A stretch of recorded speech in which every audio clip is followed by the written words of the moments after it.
before I get into the actual review, I want to kind of preface this with a little apology. In my last video that I uploaded yesterday about the type that cast for Danganronpa 3, I failed to mention one character whose dub actor was chosen.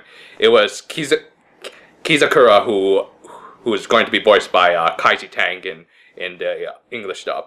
I completely forgot he was even in the anime because I don't think he had any on-screen talking. He never talked on-screen in the first episode of the Miyai-hen, and yeah, maybe he had a few lines, but I really can't remember because his voice ended up blending with everyone else's. Still, he did have some actual on-screen lines in the Zetsubou-hen, so I probably should have brought that up. My fault completely. So just my quick thoughts on Kaiji Tang voicing Kizakura.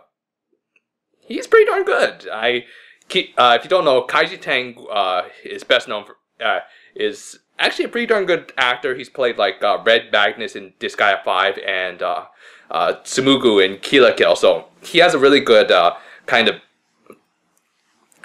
should I say it, kind of bold voice that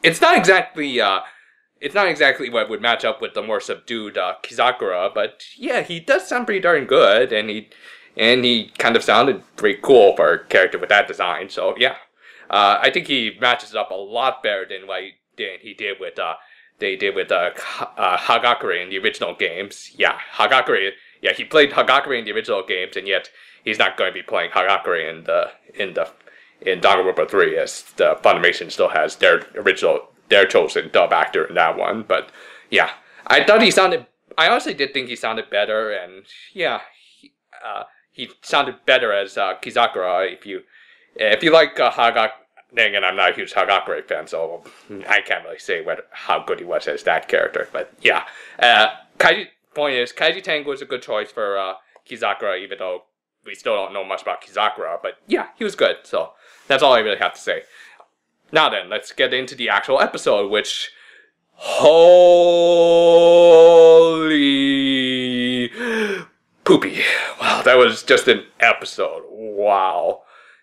It was an amazing episode, to say the least, but Jesus Christ. Not for the squeamish, I'll say that much. Just not for the squeamish. Because guess what? We're starting to really get into the Danganronpa 0 stuff. These two didn't appear. These two have yet to actually appear in the anime, but yeah, we're getting into the setup for their story, which of course means the first mutual killing game. Oh boy! But let's take it step by step first. So Danganronpa 3 Zetsubou-hen Episode 7 opened up with leaving off from last time, in which Junko encountered Ryota Mutai, and she ended up asking him. She just somehow she knew that he would be a useful pawn in her plans. So she asked him what his talent was, and he told her that he was an animator, and then told him one of the movies he was working on, and it brought both Junko and Mukuro to tears. Seriously, Mukuro's tears are just good. I think the scariest thing in this episode were Mukuro's tears. Jesus Christ, that face. Anyway, because of it, now she believes that Ryota can be used in her plans because of his powerful editing skills that can manipulate people's emotions. I wish I had that kind of editor working for me. That'd be nice. But yeah, so she brings him in as her editor for I'm guessing for certain movies that she'll be making. I mean, certain despair-inducing movies, like maybe he actually was the one who made the DVDs in the first game the hostage DVDs that, maybe he did. The idea is that I'm guessing is that he's going to be used as Junko's despair-inducing editor, so if he can make if he can make a chair look despair-inducing, then maybe that's what she's gonna have him do. Anywho, while back at Hope's Peak Academy, back in the classes, for whatever reason, Gundam brings in a freaking bear to the class. because Gundam, and we also see what happened with Nagito after, who's still being suspended. Apparently, he went through that whole plane crash thing he talked about in the games, and yeah, the one that killed his parents and everything. But yet, he survived the plane crash and was even able to find an oasis in the middle of the desert because of Nagito. Also, some Nagito asked for the fangirls. Enjoy that. Anyway, back with, but still, the big takeaway was that Mikan hadn't been seen in class, and of course, had been, Mikan and people are knowing that Mikan and the Ultimate Impersonator were hanging out a lot more, and of course, Teru had to make a little innuendo joke. Please don't remind me of Sausage Party. Why did I go see that film? Jesus Christ. Oh, God. Oh, Jesus Christ, I did that movie. Moving on, let's talk about that movie. Let's not talk about that. Anywho,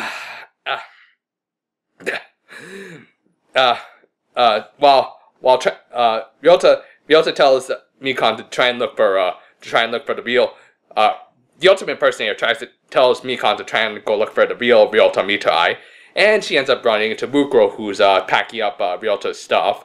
As it turns out, Junko's moved Ryota into a new office, into a new workspace to help make her movies, and also, and Mukuro ends up capturing Mikan, and now, of course, Mikan is meeting Junko now. Nothing happens yet. She didn't do anything that would turn her into one of the most dangerous Yuri Yandere since Homura, but not yet, at least. But yeah, she's not. So that does mean that now Mikan is in Junko's hands, which, yeah, that won't be good.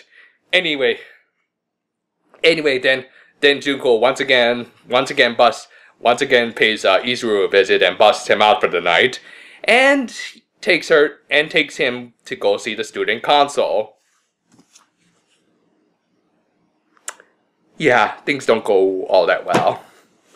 She starts the first mutual killing game, and I really would have liked to see a whole separate anime just focused on the student council in this anime, because they all seem like interesting characters, at least a lot more interesting than the characters we got in the Mihai, that's for sure. And I mean, if we had actually gotten to know these people, then I think the impact of the next scene would have been a lot more powerful. But still, just for the brief moments that we got to see the student council, it was an amazing, really bloody scene. You really got thanks. It was a really good scene. I don't want to spoil it. Just go watch. I don't want to spoil it with a lot of images, so just go watch the episode yourself because it is amazing. Also, Mukuro is an amazing singer. I think she missed out on her real calling as the ultimate singer. Who needs to be an ultra soldier if you can sing that damn well? I mean, Jesus. Anywho, yeah, the first mutual killing game occurs with the student council, and oh my god. So yeah, the student council all end up killing each other. Yeah, almost all of the student council ends up dying, of course, with the exception of Shoshu and Murasame, who we know survives into Danganronpa 0, and we don't see him at the end, but we know that he's alive definitely.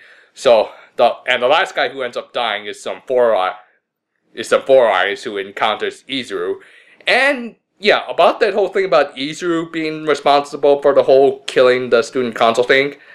Yeah, that's a total lie. He did not.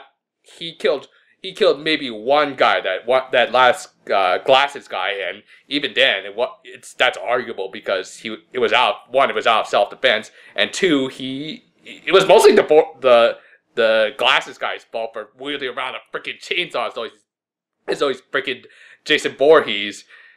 Also, the chainsaw had Jason Freddy written on it. Ha. Anyway, yeah. So yeah, but still, I'm guessing because of possibly because of Yota's expert editing, they made it look like Izuru was responsible for all the deaths, even though, again, he was maybe responsible for one death and even that was more accidental than anything else. And so, but yeah, the point is now, Junko now had a video to show everyone Whole Week Academy about to show the reserve course what their funds are going to, and of course everyone now believes that Izuru is a mass murderer, even though he's not. He was really just. I really do wonder now if maybe Izuru really is mostly just got a figurehead who was made to look like the big dragon killer of Junko, even though in this episode he really didn't do anything wrong. Hajime is still in. He's not Hajime anymore, but he's still not a terrible person yet. A lot more I could say about. Again, a lot more than I could say about the characters from the Miyai-hen. But anyway, because of that, now the reserve course is rebelling against the Ultimates, and the episode ends with, oh boy, Ben, meet shit.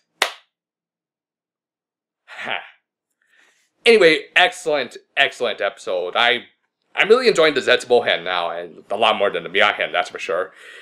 Again, I kind of wish that if instead of doing the Miyai-hen, couldn't they have just done a whole series about getting at least an OVA series just to let us know more about the student council from this episode, because I really want to learn more about them now, but sadly they're gone, and we just are now stuck with going back to the Miyai-hen next week. Oh, joyous days. Anyway, that's my thoughts. Definitely go check it out. Go check it out for Muko's sad face and her excellent singing, that's for sure. And of course, the really, really gruesome scene. It's... oh boy. Just remember, watching the video of the student council killing each other over and over again resulted in this. Just keep that in mind. Anyway, that's all I have to say for today. Check out the episode and check out my Type That Cast for Danganronpa 3, where I talk about my thoughts on the broadcast dubs. Until next week, I'll see you guys for Miyai-hen next week, and yeah, farewell for now, my friends.